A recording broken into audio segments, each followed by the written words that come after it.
intii ka dambeysay kacaanka dulmidiidka kulankii shirweynaha wadatashiga iyo wacyigelinta beesha Gabooye ee ku dhaqan dowlad deegaanka Soomaalida Itoobiya uu horkacayo madaxweynaha mudane Cabdi Maxamuud Cumar ayaa albaabada u furay markii uu horeysay in laga hadlo dhibaatada beelaha sharafta leh. waxaa halkan tahniyad kaga dirayo gudoomiyaha qurba joogta beesha Madhibaan Garaad Suldaan Cali Yaab Arag Warsame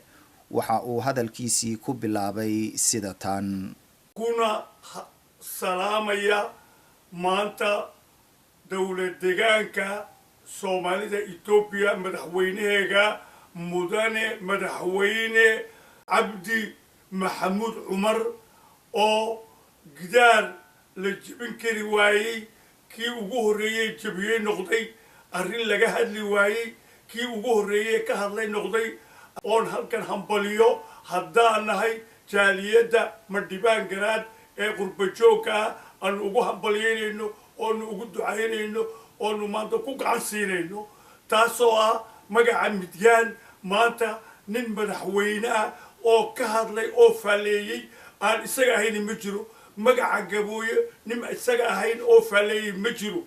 wax baa loo haystay laakiin isagu wax wanaagsan buu ku sheegay waana run waxa uu ku sheegay oo waa magacyo ku soo baxay maanta dhaqan shaqo ee magacyo xun maaha gidaar buu jabiyay gidaarka uu jabiyay maanta waanu ugu mahadnaqaynaa waanu maanta ugu ducaynaynaa inuu Ilaahay sidaa uu gidaarka u jabiyay maanta cadowgiisa u jabiyo.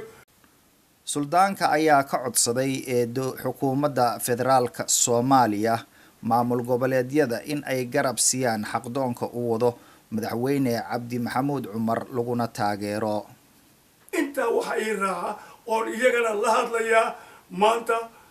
maxaan ku yiraahdaa haday dawladda federaalka tahay haday dawladda maanta Soomaaliland tahay haday dawlad goboleedka Soomaaliya oo dhan tahay waxaan maanta ka codsanaynaa sida uu maanta madaxweynaha dowlad deegaanka Soomaalida Itoobiya uu maanta arrinta ugu dhiirsaday uu gacan siiyay inay sidaas oo kale iyaguna u gacan siiyaan oo maanta gargaaraan oo maanta ma garanaysaa halka uu ka qaaday kala qaadaan oo halka uu gaarsiiyay ay gaarsiiyaan iyo meel ka sareysa waana wax loo baahan yahay waayo waxay Soomaalidu tiraa haday dabacdo waa u hiilisaa doqon walaalkeedii